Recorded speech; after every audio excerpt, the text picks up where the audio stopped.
कि अपने राजनीतिक फायदे के ना देख के इस देश और प्रदेश की जनता को आग में ना झकोरे। इन्होंने कुछ न कुछ किसी न किसी रूप में इस देश और इस प्रदेश में आग लगाने का काम करने में मजे आते हैं। पता लग रहा है प्रदेश के अंदर क्या हो रहा है तो आपने रिजाइन दे देना चाहिए। आदरणीय राहुल गांधी जी ने एक संदेश यही तो दिया था कि मैं एक मोहब्बत की दुकान खोलने के लिए आया हूँ, और ये एक नफ़रत की दुकान इस देश और प्रदेश में खोलने के लिए आए हैं। इनकी फेलियर है। पिछले दिनों नूह हिंसा को लेकर के सत्ता पक्ष और विपक्ष में आरोप प्रत्यारोप की राजनीति शुरू हो गई है। कांग्रेस जहां सरकार को घेरते हुए उसको फेलियर बता रही है, वहीं हरियाणा के गृह मंत्री अनिल विज ने स्पष्ट रूप से कहा कि हमें इस बारे में कोई सूचना नहीं थी। लेकिन असली मामले में सच्चाई क्या है और कांग्रेस इसको किस रूप में देखती है, इन्हीं पर मुद्दों पर बात करने के लिए हमारे साथ मौजूद हैं बादली हल्के के विधायक डॉक्टर कुलदीप वत्स जी। डॉक्टर साहब, हरियाणा तक में आपका स्वागत है। धन्यवाद आपको। डॉक्टर साहब, नूह में जो हिंसा हुई है, जिस तरह का वहाँ मौतें हुई हैं, जिस तरह का वहाँ से गोलीबारी हुई है, उसको किस रूप में देखते हैं? देखिए, सबसे पहले तो मैं अपनी तरफ से, परिवार की तरफ से उन परिवारों को सांत्वना देता हूँ जो जिस परिवार से आदमी चले गए, और ये बहुत बड़ा एक दुर्भाग्य है हमारे हरियाणा का और देश के लिए जिस प्रकार से हिंसा हुई। और मैं सभी दलों से ये रिक्वेस्ट करता हूँ कि अपने राजनीतिक फायदे के ना देख के इस देश और प्रदेश की जनता को आग में ना झकोरे, ना डालें। और प्रत्येक व्यक्ति का एक फ़र्ज़ बनता है कि जब हम तिरंगा लेके चलते हैं तो देश सभी का होता है। पर जैसे जैसे इलेक्शन आते हैं, मैंने काफ़ी टाइम से देखा, जब से जिन जिन राज्यों में बीजेपी की गवर्नमेंट है, चाहे वो सेंटर में है चाहे वो स्टेट में है, जैसे जैसे इलेक्शन आते हैं इन्होंने कुछ न कुछ किसी न किसी रूप में इस देश और इस प्रदेश में आग लगाने का काम करने में मजे आते हैं। डॉक्टर साहब, आप कहते हैं कि जैसे जैसे इलेक्शन आते हैं तो वहाँ इस प्रकार की कोई ना कोई राजनीति सत्ता पक्ष द्वारा की जाती है, लेकिन इधर जहाँ गृह मंत्री अनिल विज स्पष्ट रूप से कह रहे हैं कि हमें इस बारे में कोई सूचना नहीं थी, वहीं एक सीआईडी इंस्पेक्टर का वीडियो वायरल हुआ है कि हमें इस बारे में पहले से ही जानकारी थी। इसको लेकर के क्या कहें? देखिए, पूरी सीआईडी का तंत्र को पूरा पहले रिपोर्ट दे चुके, और अनिल विज को भी रिपोर्ट और मुख्यमंत्री को रिपोर्ट हो चुकी। इनकी नीति और नीयत में खोट है।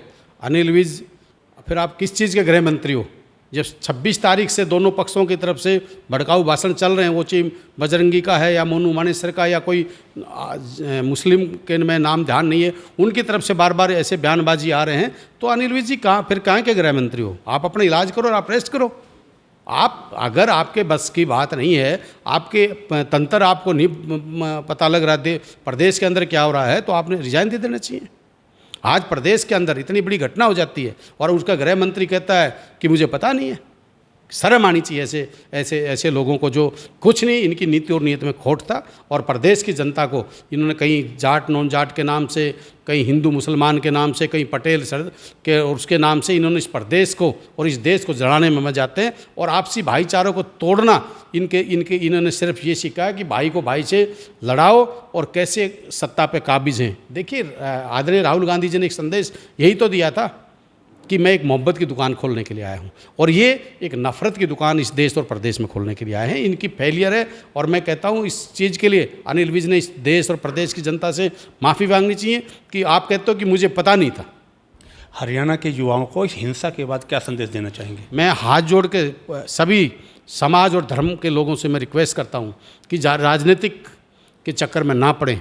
आपकी इस देश के भविष्य हो, इस प्रदेश के भविष्य हो, अपने माँ बाप के भविष्य हो। क्योंकि आज इस देश की और प्रदेश की जो राजनीतिक, जिस प्रकार की गंदी राजनीतिक जो हो रही है, ये देश और प्रदेश के लिए आगे अच्छी नहीं है। और देखिए, देश हो, प्रदेश हो, गांव हो, इलाका हो, वो प्यार से आगे बढ़ता, नफरत से आगे नहीं बढ़ता। मैं पुनः आप सब से विनती करता हूँ, दोनों समुदाय के लोगों से मैं रिक्वेस्ट करता हूँ कि आप झूठी अफवाहें ना फैलाएं और आपसी भाईचारे को मजबूत करने का काम करें। निचली अदालतों के फैसले पर तलख टिप्पणी करते हुए सुप्रीम कोर्ट ने राहुल गांधी जी को राहत प्रदान की है, इसको किस रूप में देखते हैं आप? देखिए, ये एक अहंकार की हार हुई है और एक सच्चाई की जीत हुई है। आदरणीय राहुल गांधी जी को जिस प्रकार से जो मुख्य न्यायाधीश इस देश के हैं, मैं उनको सलाम करता हूं, उनका धन्यवाद करता हूं। उन्होंने सच को सुना और सच को ही पेश किया और सच्चाई की जीत हुई है। इसके लिए मैं माननीय उच्चतम न्यायालय का मैं धन्यवाद करता हूं। नहीं, क्या लगता है आपको कि जितनी जल्दी राहुल गांधी जी की सदस्यता समाप्त करने में सरकार ने दिखाई थी, क्या उतनी जल्दी उनकी सदस्यता को बहाल करने में सरकार दिखाएगी? देखिए, इनकी नीति और नीयत दोनों खोट है। मैं एक चीज़ जरूर कहता हूँ कि राहुल गांधी जी की जो लोकप्रियता इस देश के अंदर बढ़ी, जो जिस प्रकार से ये राहुल गांधी जी की सोशल मीडिया के माध्यम से जो राहुल गांधी जी की जो एक छवि को इन्होंने ख़राब करने का काम किया, राहुल गांधी जी ने ये प्रूव कर दिया कि इतनी लंबी यात्रा करके किसान को, मजदूर को, गरीब मिडलमैन को, हर वर्ग से मिलके राहुल गांधी जी ने उनका दर्द को समझा है। और उसी प्रकार से ये बीजेपी के चाहे प्रधानमंत्री जी हैं, चाहे अमित शाह जी हैं, चाहे और नेता हैं, ये बौखला चुके कि आने वाला समय आम व्यक्ति का समय होगा और गरीब का, मजदूर का, किसान का, मिडलमैन का होगा और बीजेपी का इस देश से और प्रदेश से सुपड़ा साफ होने वाला है।